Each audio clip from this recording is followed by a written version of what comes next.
আজ সকাল সকাল রান্না হয়েছে আলু ফুলকপি শিম বেগুন দিয়ে রুই মাছের ঝোল।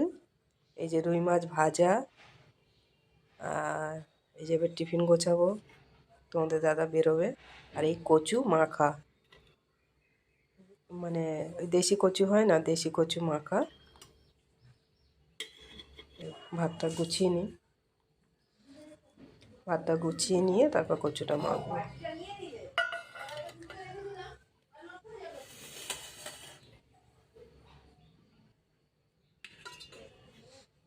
সকাল সকাল উঠে এত কাজের চাপ থাকে, বলার থাকে না।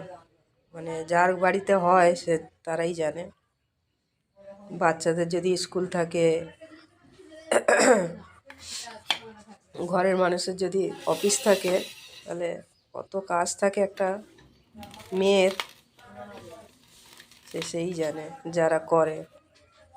দেখো কচুটা দেখো, তো মাখনের মতন সাধারণ কচু, কিন্তু ওই যে এই কচু আমরা ওই যে গাঁটি কচু বলি না আমরা, সেই গাঁটি কচু এটা। শুধু এই নুন তেল কাঁচা লঙ্কা দিয়ে মাখলাম, আর কিছু লাগে না। দারুণ লাগে ভাত দিয়ে খেতে। একটু মাছ ভাজাও দিয়ে দিলাম।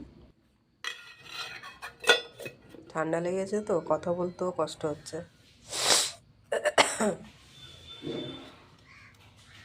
এই টিফিন গোছানো হয়ে গেল।